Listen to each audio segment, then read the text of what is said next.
Halo Sobat Sehat, selamat datang di Morning Report, tempat di mana kita berbagi informasi kesehatan yang penting untuk anak-anak dan keluarga.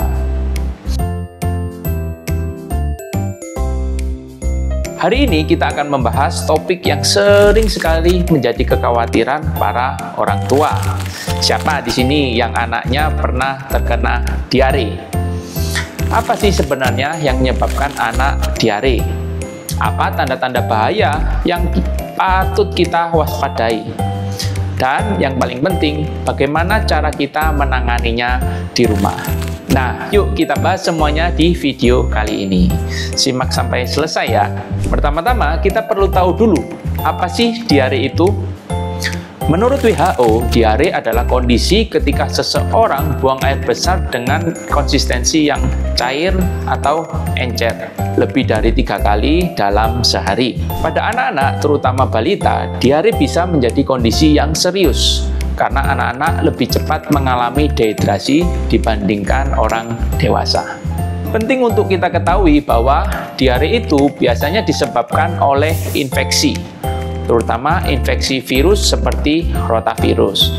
Tapi bisa juga disebabkan oleh bakteri, parasit, atau bahkan alergi makanan dan intoleransi laktosa.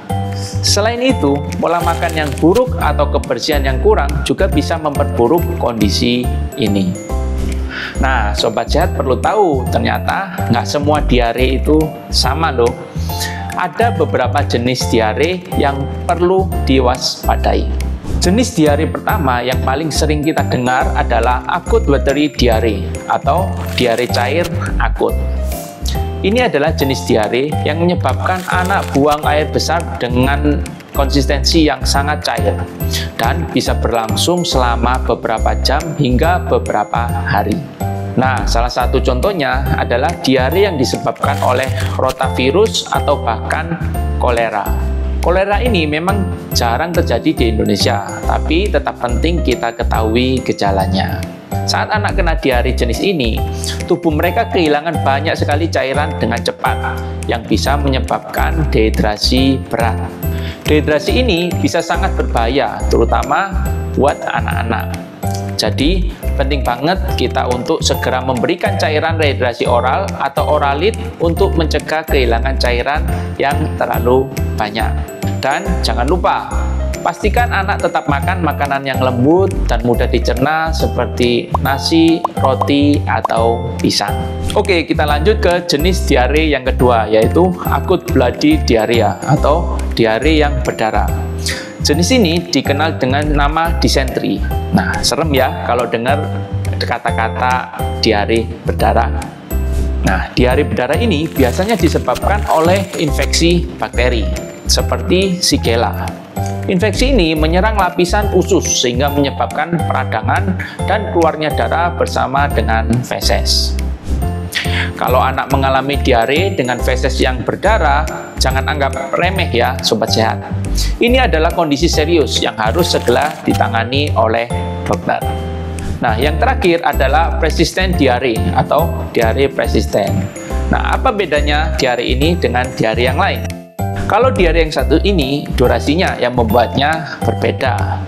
Diare persisten berlangsung lebih dari 14 hari. Biasanya diare persisten disebabkan oleh infeksi yang tidak kunjung sembuh atau bisa juga karena masalah lain seperti malnutrisi atau penyakit pencernaan yang lebih serius. Karena berlangsung lama, resiko dehidrasi pada anak jadi lebih tinggi. Dan kalau nggak segera diatasi, bisa mempengaruhi tumbuh kembang dari anak tersebut. Kalau anak kalian mengalami diare lebih dari 14 hari, penting banget untuk segera konsultasi dengan dokter. Dokter biasanya akan memberikan tes untuk memastikan penyebab pastinya dan memberikan perawatan yang sesuai. Makanan yang bergizi dan cairan yang cukup juga sangat penting untuk membantu anak pulih. Kenapa diare harus diwaspadai? Karena diare pada anak bisa menyebabkan dehidrasi, dan dehidrasi pada anak itu sangat serius loh. Tubuh anak yang kehilangan banyak cairan dan jika tidak segera diganti bisa menyebabkan komplikasi dan sangat membahayakan nyawa anak tersebut. WHO mencatat bahwa diare adalah penyebab utama kematian pada anak-anak di bawah usia 5 tahun di seluruh dunia, terutama di negara berkembang. Oleh karena itu, penting banget bagi kita sebagai orang tua untuk segera mengenali tanda-tanda bahaya pada diare anak.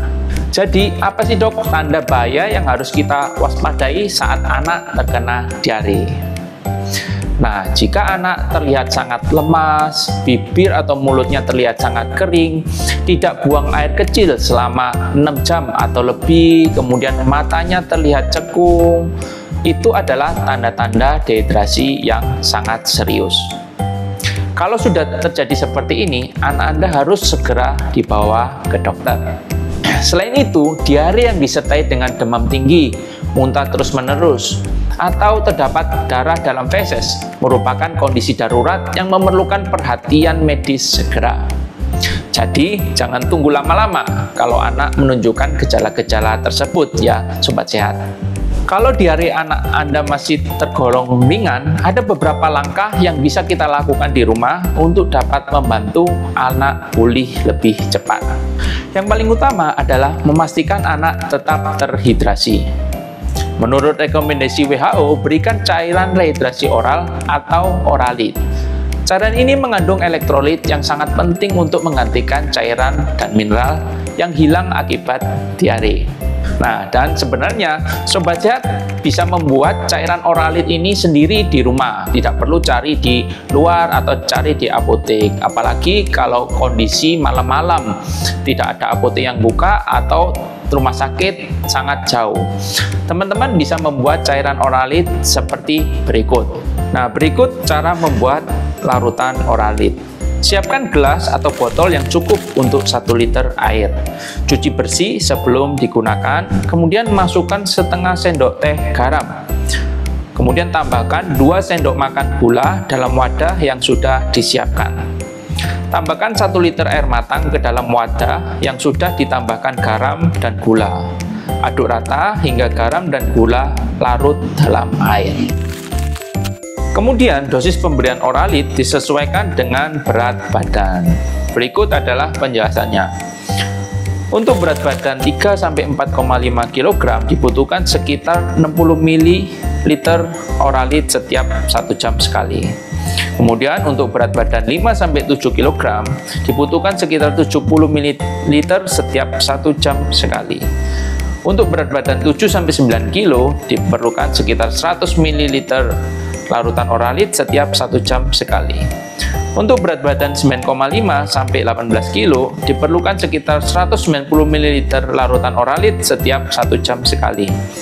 Untuk berat badan 18,5-27 kg diperlukan sekitar 300 ml larutan Oralit setiap 1 jam sekali. Sementara itu, untuk anak di atas usia 10 tahun dan orang dewasa, dosis Oralit yang dianjurkan adalah sekitar 2 liter per hari. Selain itu, pastikan juga anak-anak makan makanan yang mudah dicerna. Berikan juga probiotik dan zinc untuk mengembalikan kesehatan usus yang sudah terinfeksi. Hindari dulu makanan yang berlemak, pedas, atau yang berserat tinggi, karena bisa memperparah diare. Buat anak-anak yang masih menyusui, tetap berikan ASI. ASI dapat membantu meningkatkan daya tahan tubuh anak dan memberikan antibodi yang dibutuhkan untuk melawan infeksi. Jadi, jangan hentikan menyusui meskipun anak sedang diare ya moms. Untuk anak yang sudah lebih besar, selain menjaga asupan cairan dan makanan yang aman, kebersihan juga harus dijaga. Cuci tangan dengan sabun sebelum menyiapkan makanan dan setelah membersihkan anak. Ini sangat penting agar infeksi tidak menyebar ke anggota keluarga yang lainnya.